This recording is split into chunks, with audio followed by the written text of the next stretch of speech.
Hey guys, it's Sunday, June 17th. It's actually Father's Day, and I am sitting here on the deck I just got to put down yesterday. Stainless steel screws, 3M 5200, and I actually use PL to take and adhere to the floor with. Um, so I kind of wade back and forth. I'm a big fan of PB and I love it, but I just ordered my fourth 5 gallon of resin, and I believe it's going to take all that to get everything I need to get done. So I did quote unquote cut a corner and use PL to put the floor down. But I think it's going to work just fine. Like I said, stainless steel screw with 52 with the 5200.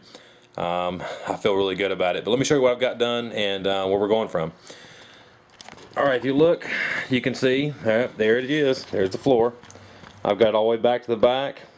I started last night. The last thing I did, I started filling in around the sides. Got about halfway done, but I've still got to take and build. Once I get this done here, and interesting thing I've done. If you can look at this, I get down to it. That's actually just below the floor level, and that's a really thick peanut butter mix. Because you've got a gap there. Now, granted, you have the side of the hole comes like this, and the piece of plywood's like this. So where the bottom of the piece of the plywood touches down there in the 3/4, it's a very, very small gap, but it does want to try to fall down into it. So I mix a really thick peanut butter, and it's just below the floor line. Now I'll come back with a less thick version. Just same amount of chop strands or 1/4 inch milled fibers, but a lot less Cabosil. And what it'll do is it'll make a nice, really smooth. I mean, you can pour it in there and take that spoon, put some acetone. It'll just make it just smooth as glass.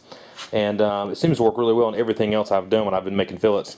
But yep, there's my chair sitting there on the nice floor. I'll tell you what, guys.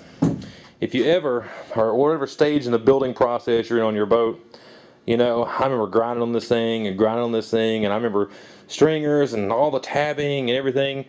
Nothing says victory like filling that floor underneath you. It is just it's like a light at the end of the tunnel, the train's almost back at the station. But to keep going on with it, I've got everything up here except the very front piece of the floor put in. Now, in another video, I talked about how when I set my stringers, this one on the left side over here is off about 1/2 of an inch this way. Because the way this was originally done, the actual stringers, the inside stringers, they actually stopped, stopped. They came over where my feet is from the deck, and they actually rose all the way up to would include coming underneath this box right here. And it was just to the bottom of it. It had a little lip coming up where you put the screws inside, and it ran all the way the same height as this right here, on the bottom down there where that is.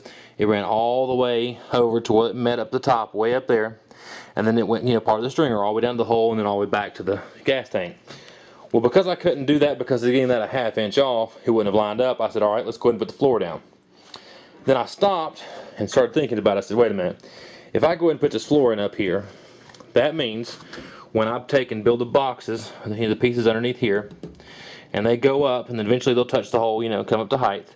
But that means right here, where these little storage places are on either side, when I go to drain those, if I put the floor down, I'm going to have to put the drain where it comes right out into the floor. Not that that's a huge issue or anything. They make the nice little stainless steel look like an upside down cup almost, so you can't see it but lets water down beneath it. You make it look neat. But I just kind of figured stuff always run down the floor there. Hey, I'd rather have it in the bilge. So what I've designed, what I've thought of doing, is kind of doing a mixture. Obviously, we've already got the floor in here, so we take and put our piece that goes from right there where that white is all the way down to the floor. It'll follow it all the way straight right underneath it. Then right here at the edge, it'll drop down because where it goes down and touches the hole. It's about 4 or 5 inches. And then it'll come, simply just follow the rest of the hole up to the front. And then my height will still be, like it should be, right underneath here, all the way across. And that allows me to take and be able to drain it down the very bottom down there, down in the corner. I can drain it there. I think it's going to work well. That's what I've been weighing back and forth. Go ahead and put the piece of floor in and put it out. I guess really and truthfully I could take and put me a piece of pipe and heat it and bend it and have it go down to the floor and come over, but I'm just not going to get all that.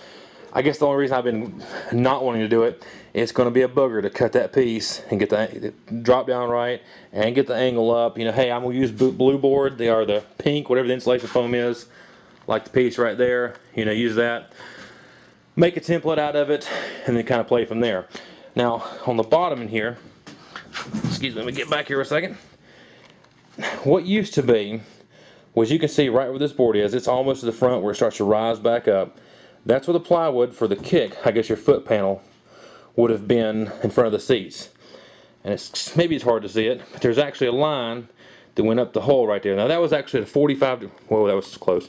That was actually at a 45-degree angle setting forwards. I may still do the 45-degree angle, I may not, but nonetheless, I'm going to take it and push it forwards. Now I realize that the piece running from here on the side going all the way up towards the front, we need a piece to go from the hole, you know, the same height, all the way over till it touches, and all the way down. Now what that'll do is it'll make this pieces right up here not want to move in and out. You know, keep them from spreading apart. I've been talking about the windshield, keeping it closed, because I want to keep that nice transition where the wind is, and worried about that becoming a problem. So that's why I've kept it clamped. Most of the time I keep the window closed. But so I don't think there's any issues with that. You know, there'll still be another piece in the front up here, which will be literally right where this ends. Right on the edge of the plywood. It'll go from the hole over here, it'll come all the way over and come up to here. Now granted, you know, this middle piece right here will be open because obviously it's a walkthrough. But so there will be the front parts of that, and then underneath the box, about midway, will be the other one. And I just want a little more room, and you guys may laugh when I say this, but the reason why is stereo. I'm going to take and put underneath my dash right there, and you lift it up, there's a perfect place in the back. I think I got a lot of junk in there, but I'll show you. Right there it is, right there on that wall right there. I'm going to cut it out, put my CD player in right there. Got plenty of room on the back, a place to mount underneath. Oh, it's going to be perfect. I'm just excited about it. But I want to take and put my amp and a sub on either side, back under the back. So the boxes I'm using under there are actually going to use as my speaker boxes. You know, I'll put a new speaker in here and here. And then in the back, you know, like I say, when I still got to make the box that comes around through here, in front of the splash well, there's an access hole in the front, and then right above that, we'll put 2 more speakers. So I'm pretty excited about that. I think it's going to work out really well. I actually saw it on another boat done like that, so it's not like an original idea, but so I'm really excited about that. That's kind of where I am.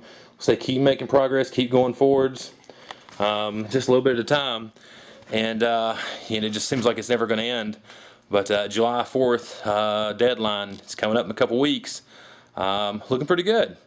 I've been going back and forth on floors. You know, I really think I'm going to carpet everything. I think I'm going to gel coat it all first, just because, you know, to give you that peace of mind. I've got chop strand mat to put on the first layer of the floor, and I'll show you that.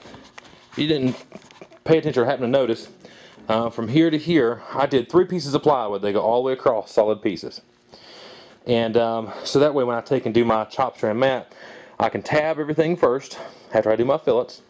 So I tab, you know, a 6 and then a 12, and then I'm going to come back and do a chop strand mat up on the side of the hole just above where the tabbing stops, and come all the way over. A 50-inch wide will just give me about a 4 to 5 inch overlap. And so I do that all the way to the front. I'm going to do a chop strand mat, then I'm going to do a 1708, and then I'm going to take and gel coat all that. I played around with the gel coat on 1708, and by the second coat it's almost completely smooth. Like I say, I really think I'm going back with carpet on it. So a little bit of roughness I'm not worried about, but you've got so much less time in trying to make that gel coat and that floor look really good. Otherwise, when I come in here in fiberglass, I have to sand down. I mean, I just try to make it look really good, because otherwise you're going to see every imperfection that's in the floor in that gel coat. And I just really think we'll go back with carpet. Still got my ski locker to cut out here, but when I did all my bracing originally, I designed it to where every single seam sits right on a bulkhead, and or it sits on a brace going across, you know, where the ski locker goes up in. There's a brace right there. I came in over the gas tank because front of the gas tank comes here, and my ski locker opens up to here. So I came in and put a support behind it. You know, that way when you take and cut out where it goes, right behind the opening, you've got a nice support there, so the floor don't want to bow. And I've got to take, where is it? There it is. I've got to take my frame off. Look at that. God, that wood is black. That's been sitting in this garage since August. Look how, that's how much you can still see it's wet. Take my frame off, lay it down on the floor, trace it out, and cut it. I've got a pretty good idea where it goes. But guys, that's it. It's the home stretch. We're really getting there, and I think that's about it. That's where I am. I'll talk to you guys later.